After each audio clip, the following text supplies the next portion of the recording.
সুপ্রিয় দর্শকবৃন্দ, আসসালামু আলাইকুম রহমতুল্লাহি ওয়া বারাকাতুহু। গতকালকে লন্ডন থেকে চিকিৎসা শেষে দেশে ফিরেছেন বাংলাদেশ জাতীয়তাবাদী দল বিএনপির চেয়ারপারসন এবং বাংলাদেশের সাবেক প্রধানমন্ত্রী বেগম খালেদা জিয়া। গতকাল এই জন্য বিএনপির এবং তার সহযোগী অঙ্গ সংগঠনের সকল স্তরের নেতাকর্মীরা ছিলেন উচ্ছ্বসিত, আনন্দিত। ঠিক দলীয় নেতাকর্মীদের মতোই আন্তর্জাতিক গণমাধ্যমগুলো বেশ গুরুত্ব সহকারে সংবাদটি প্রকাশ করে। তো এ নিয়ে একটি খবর প্রকাশিত হয়েছে আজকের পত্রিকায়। চলুন দেখি খবরটির বিস্তারিত কী লিখেছে। খালেদা জিয়ার দেশে ফেরা নিয়ে যা বলছে আন্তর্জাতিক গণমাধ্যমগুলো। খালেদা জিয়ার স্বদেশ প্রত্যাবর্তন বেশ ভালোভাবেই ঠাঁই পেয়েছে Al Jazeera, Straits Times, Telegraph India সহ বিভিন্ন আন্তর্জাতিক গণমাধ্যমে। কেউ বলছে দেশের গণতন্ত্রের জন্য সংকটময় মুহূর্তে দেশে ফিরলেন খালেদা জিয়া।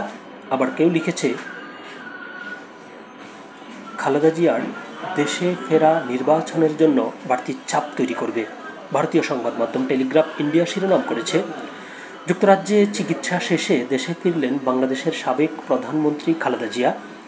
মার্কিন সংবাদ মাধ্যম এবিসি নিউজ বাংলাদেশের সাবেক প্রধানমন্ত্রী খালেদা জিয়ার প্রত্যাবর্তন নির্বাচনের চাপ বাড়াচ্ছে শীর্ষক এক প্রতিবেদন প্রকাশ করেছে। এবিসি নিউজের প্রতিবেদনে বলা হয়েছে, লন্ডনে 4 মাস চিকিৎসা নিয়ে দেশে ফিরেছেন বাংলাদেশের সাবেক প্রধানমন্ত্রী ও বিএনপি চেয়ারপারসন খালেদা জিয়া। আজ মঙ্গলবার, অর্থাৎ তারা সংবাদটি প্রকাশ করেছে গতকাল, দেশে ফেরার পর আগামী জাতীয় নির্বাচনের দাবিতে অন্তর্বর্তীকালীন সরকারের উপর চাপ আরও বেড়েছে। এতে আরও বলা হয়েছে, গত বছরের আগস্টে ছাত্র আন্দোলনের মাধ্যমে প্রধানমন্ত্রী শেখ হাসিনার পতনের পর শান্তিতে নোবেলজয়ী ডক্টর মোহাম্মদ ইউনূসের নেতৃত্বে গঠিত হয় অন্তর্বর্তীকালীন সরকার। এই সরকার এখন দেশের দায়িত্ব পালন করছে। হাসিনার দীর্ঘদিনের রাজনৈতিক প্রতিদ্বন্দ্বী খালেদা জিয়ার দল বিএনপি সহ রাজনৈতিক দলগুলো ডক্টর ইউনূসের সরকারের কাছে দাবি জানিয়ে আসছে ডিসেম্বরে জাতীয় নির্বাচন দেওয়ার, যাতে দেশে গণতন্ত্র ফিরে আসে। এবিসির প্রতিবেদনে আরও বলা হয়, শেখ হাসিনার শাসনামলে বিএনপি সহ বেশ কয়েকটি বিরোধী দল নির্বাচন বয়কট করেছিল অথবা ভোট কারচুপির অভিযোগ তুলেছিল।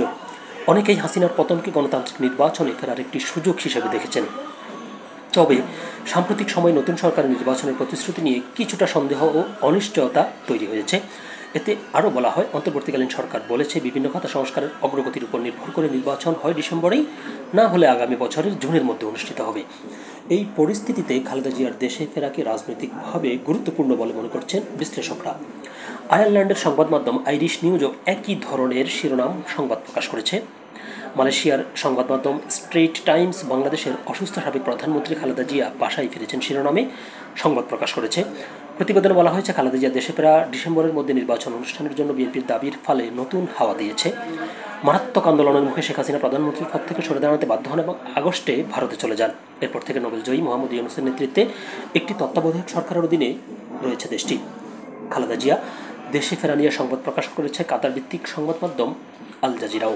সংবাদ মাধ্যমটি গণতন্ত্রের সংকটপূর্ণ সময়ে দেশে ফিরলে সাবেক নেতা খালেদা জিয়া। সংবাদ মাধ্যমটির প্রতিবেদনে বলা হয়েছে, ব্রিটেনের রাজধানী লন্ডনে 4 মাস চিকিৎসার পর ঢাকায় ফিরেছেন বাংলাদেশের সাবেক প্রধানমন্ত্রী খালেদা জিয়া। তার এই প্রত্যাবর্তনে দেশের অন্তর্বর্তী সরকারের উপর জাতীয় নির্বাচনের তারিখ ঘোষণার চাপ বেড়েছে। আল জাজিরার খবরে বলা হয়েছে, আজ মঙ্গলবার খালেদা জিয়ার দেশে ফেরা এমন এক সংকটপূর্ণ সময়ে ঘটল যখন গত বছরের আগস্টে ছাত্র বিক্ষোভে প্রধানমন্ত্রী শেখ হাসিনা ক্ষমতাচ্যুত হওয়ার পর থেকে বাংলাদেশ একটি অন্তর্বর্তী সরকারের অধীনে শাসিত হচ্ছে। খালেদা জিয়ার দেশে উপস্থিতি তার দল বাংলাদেশ জাতীয়তাবাদী দলের জন্য বিশাল প্রতীকী মূল্য বহন করে। অন্যদিকে তার প্রধান প্রতিদ্বন্দ্বী শেখ হাসিনা এখন ভারতে নির্বাসিত। এদিকে খালেদা জিয়ার দেশে ফেরার খবরে সকাল থেকেই বিএনপির শত শত নেতাকর্মী গুলশানের বাসভবনের সামনে জড়ো হন। সেখানে নিরাপত্তা জোরদারে সেনাবাহিনী সহ আইনশৃঙ্খলা রক্ষাকারী বাহিনীর সদস্যদের মোতায়েন করা হয়। তো এই ছিল খবরটি মোটামুটি, যে গতকাল সারাদিনেই দেশের সবকটি সংবাদ মাধ্যম গুরুত্ব সহকারে যেমন এই সংবাদগুলো কভার করেছে, ঠিক তেমনি বিদেশি এবং সুপরিচিত আন্তর্জাতিক গণমাধ্যমগুলো একইভাবে দেখা যাচ্ছে খালেদা জিয়ার সংবাদটি গুরুত্ব সহকারে প্রকাশ করেছে। তো সকলে ভালো থাকবেন, সুস্থ থাকবেন, আল্লাহ হাফেজ।